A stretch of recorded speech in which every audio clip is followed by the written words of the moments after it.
भौरा की शादी हुए 5 साल हो गए थे। उसकी पत्नी राजो सेहतमंद और खूबसूरत देह की मालकिन थी, लेकिन अब तक उन्हें कोई औलाद नहीं हुई थी। भौरा अपने बड़े भाई के साथ खेती बाड़ी करता था। दिन भर काम करके शाम को जब घर लौटता, सूना सूना सा घर काटने को दौड़ता। भौरा के बगल में ही उसका बड़ा भाई रहता था। उसकी पत्नी रूपा के तीन तीन बच्चे दिन भर घर में गदर मचाए रहते। अपना अकेलापन दूर करने के लिए राजू रूपा के बच्चों को बुला लेती और उनके साथ खुद भी बच्चा बनकर खेलने लगती। वह उन्हीं से अपना मन बहला लेती। एक दिन राजू बच्चों को बुलाकर उनके साथ खेल रही थी कि रूपा ने न जाने क्यों बच्चों को तुरंत वापस बुला लिया और उन्हें मारने पीटने लगी। उसकी आवाज़ ज़ोर ज़ोर से आ रही थी, तुम बार बार वहाँ मत जाया करो, वहाँ भूत प्रेत रहते हैं। उन्होंने उसकी कोख उजाड़ दी है। वह बांझ है, तुम अपने घर में ही खेला करो। राजू यह बात सुनकर उदास हो गई। कौन सी मनौती नहीं मानी थी। तमाम मंदिरों और पीर फकीरों के यहाँ माथा रगड़ आई। बीकमपुर वाली काली माई तेल के दिए मंदिर में जलवा दिए, लेकिन कुछ नहीं हुआ। बीकमपुर वाला फकीर जब जब मंत्र फूके हुए पानी में राख और पता नहीं कागज पर कुछ लिखा हुआ टुकड़ा घोलकर पीने को देता, बदले में उससे 100-100 के कई नोट ले लेता। इतना सब करने के बाद भी उसकी गोद सूनी ही रही। अब वह क्या करे। राजू का जी चाहा कि वह खूब जोर जोर से रोए। उसमें क्या कमी है जो उसकी गोद खाली है। उसने किसी का क्या बिगाड़ा है। रूपा जो कह रही थी, क्या सचमुच उसके घर में भूत प्रेत रहते हैं? लेकिन उसके साथ तो कभी ऐसी कोई अनहोनी घटना नहीं घटी, तो फिर वह कैसे यकीन करे। राजू फिर से सोच में डूब गई। लेकिन रूपा तो कह रही थी कि भूत प्रेत ही मेरी गोद भरने नहीं दे रहे हैं। हो सकता है कि रूपा सच कह रही हो। इस घर में कोई ऊपरी साया है जो मुझे फलने फूलने नहीं दे रहा। नहीं तो रूपा की शादी मेरे साथ ही हुई थी। अब तक उसके 3-3 बच्चे हो गए हैं और मेरा एक भी नहीं। कुछ तो वजह है। भौरा जब खेत से लौटा तो राजू ने उसे अपने मन की बात बताई। सुनकर भौरा ने उसे गोद में उठा लिया और मुस्कुराते हुए कहा, राजू, ये सब वाहियात बातें हैं। भूत प्रेत कुछ नहीं होता। रूपा भाभी अनपढ़ गंवार हैं, वे आंख मूंदकर ऐसी बातों पर यकीन कर लेती हैं। तुम चिंता मत करो, हम कल ही अस्पताल चलकर तुम्हारा और अपना चेकअप करा लेते हैं। भौरा भी बच्चा नहीं होने से परेशान था। दूसरे दिन अस्पताल जाने के लिए भाई के घर गाड़ी मांगने गया। भौरा के बड़े भाई ने जब सुना कि भौरा राजू को अस्पताल ले जा रहा है, तो उसने भौरा को खूब डांटा और कहने लगा, अब यही बचा है, तुम्हारी औरत के शरीर से डॉक्टर हाथ लगाएगा, उसे शर्म नहीं आएगी पराई मर्द से शरीर छुआने में। तुम भी बेशर्म हो गए हो। अरे भैया, वहाँ लेडी डॉक्टर भी होती है जो केवल बच्चा जनने वाली औरतों को ही देखती है। भौरा ने समझाया, चुप रहो, जैसा मैं कहता हूँ वैसा करो। गांव के ओझा से झाड़ फूंक करवाओ, सब ठीक हो जाएगा। भौरा चुपचाप खड़ा रहा।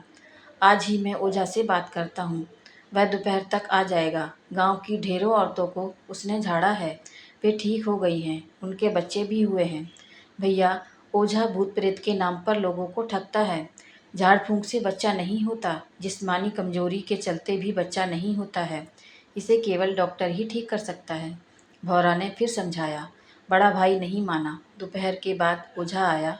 भौरा का बड़ा भाई भी साथ था। भौरा उस समय खेत पर गया था। राजू अकेली थी। वह राजू को ऊपर से नीचे तक घूरकर देखने लगा। राजू को ओझा मदारी की तरह लग रहा था। उसकी आंखों में शैतानी चमक देखकर वह थोड़ी देर के लिए घबरा सी गई। साथ में बड़े भैया थे, इसलिए उसका डर कुछ कम हुआ। ओझा ने हूँ आहा की आवाज़ अपने मुंह से निकाली और अब बड़े भैया की ओर मुंह करके बोला, इसके ऊपर चुड़ैल का साया है। यह कभी बंसवारी में गई थी, पूछो इससे। हाँ, बहुत। तुम वहाँ गई थी क्या? बड़े भैया ने पूछा। शाम के समय गई थी मैं, राजू ने कहा। वहीं इसने एक लाल कपड़े को लांग दिया था। वह चुड़ैल का रुमाल था। वह चुड़ैल किसी जवान औरत को अपनी चेली बनाकर चुड़ैल विद्या सिखाना चाहती है। इसने लांगा है, अब इसे डायन विद्या सिखाना चाहती है। तभी से वह इसके पीछे पड़ी है। वह इसका बच्चा नहीं होने देगी। राजू यह सुनकर थर-थर काँपने लगी। क्या करना होगा? बड़े भैया ने हाथ जोड़कर पूछा। पैसा खर्च करना होगा। मंत्र जाप से चुड़ैल को भगाना होगा, ओझा ने कहा। मंत्र जाप के लिए ओझा ने दारू, मुर्गा व हवन का सामान मंगवा लिया। दूसरे दिन से ही ओझा वहां जाने लगा। वह जब वह राजू को झाड़ने के लिए आता, रूपा भी राजू के पास आ जाती।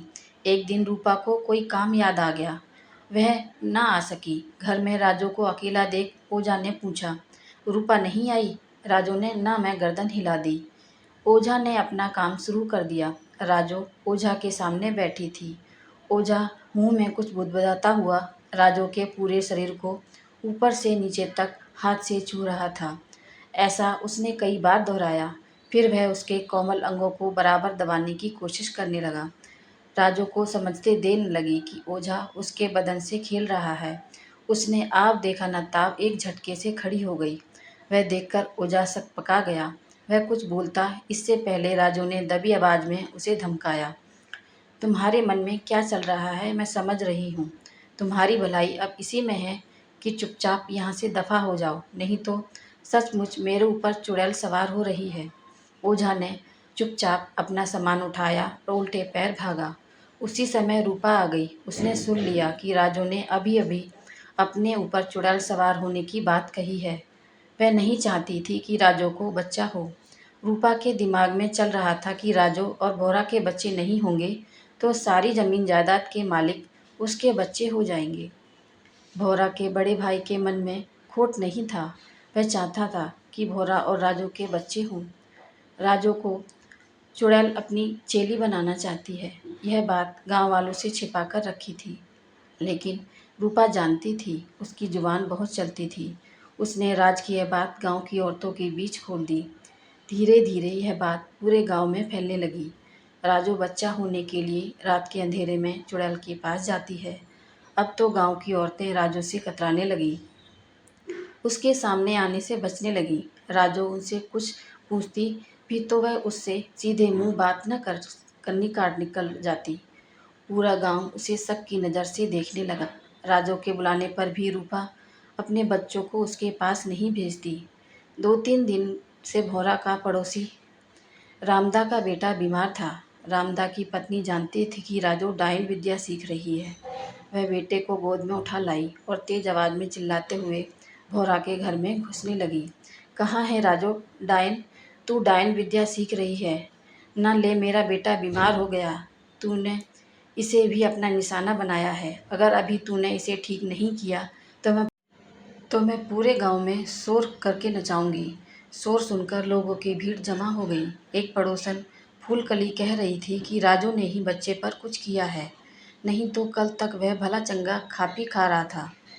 अब यह सब इसका किया धरा है। दूसरी पड़ोसन सुखिया कह रही थी, राजू को सबक नहीं सिखाया गया तो वह गांव के सारे बच्चों को इसी तरह मारकर खा जाएगी। राजू घर में अकेली थी। औरतों की बात सुनकर वह डर से रोने लगी। वह अपने आप को कोसने लगी। क्यों नहीं उनकी बात मानकर अस्पताल चली गई। जेठ जी के कहने में आकर ओझा से इलाज कराना चाहा, मगर वह तो एक नंबर का घटिया इंसान था। अगर मैं उसकी चाल में फंस गई होती तो भौरा को मुंह दिखाने के लायक भी न रहती। बाहर औरतें उसे घर से निकालने के लिए दरवाज़ा पीट रही थीं। अब तक भौरा खेत से आ गया। अपने घर के बाहर जमा भीड़ देखकर वह डर गया। फिर हिम्मत करके भौरा ने पूछा, क्या बात है भाभी? राजू को क्या हुआ है? तुम्हारी औरत डायन विद्या सीख रही है। ये देखो किसुना को क्या हुआ, क्या कर दिया इसने। 4 दिनों से कुछ खाया पिया भी नहीं है इसने, रामधनी की काकी ने कहा। गुस्से से पागल भौरा ने गांव वालों को ललकारा, खबरदार किसी ने राजू पर इल्ज़ाम लगाया। वह मेरी जीवन संगिनी है, उसे बदनाम मत करो। मैं एक एक को सचमुच में मार डालूंगा। किसी में हिम्मत है तो राजू पर हाथ उठाकर देख ले। इतना कहकर वह रूपा भाभी का हाथ पकड़कर खींच लाया। यह सब इसी का किया धरा है। बोलो भाभी, तुमने ही गांव की औरतों को यह सब बताया है ना? झूठ मत बोलना। सरोजन चाची ने मुझे सब कुछ बता दिया है। सरोजन चाची भी वहाँ सामने ही खड़ी थी।